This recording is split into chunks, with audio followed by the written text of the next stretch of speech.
एक छोटे गांव की गहरी रात की छाया में एक अजीब माहौल छाया हुआ था। उस गांव की कहानी में एक पुराने हवेली का जिक्र था, जिसमें एक भूतिया राजा रहता था। गांव वाले कहते थे कि रात के समय उस हवेली से आती हुई भूतिया आवाजें गूंथ रही हैं। एक दिन तीन दोस्तों ने गांव वालों की चर्चा में इस रहस्यमय हवेली के बारे में सुना और उन्हें उत्सुकता हुई इसे जांचने का निर्णय किया।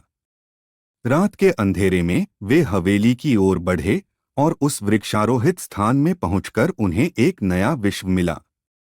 हवेली के दरवाजे की चरम सुनसानी में उन्होंने अपने कदम रखा।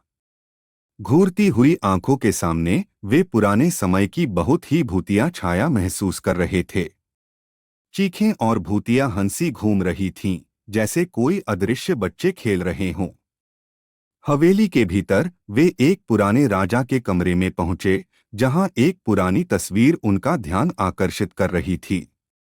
तस्वीर में वह राजा एक सुंदर रानी के साथ था, लेकिन उनके चेहरे पर एक विशेष प्रकार की चिंता थी।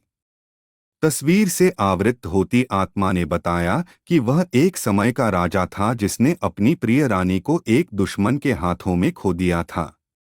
उसका आत्मा अब तक शांति नहीं पा सका था और उसने ये तय किया कि वे तीनों दोस्तों को उसकी कहानी से बाहर करें। तीनों दोस्त ने वादा किया कि वे उस दुखी आत्मा की मदद करेंगे।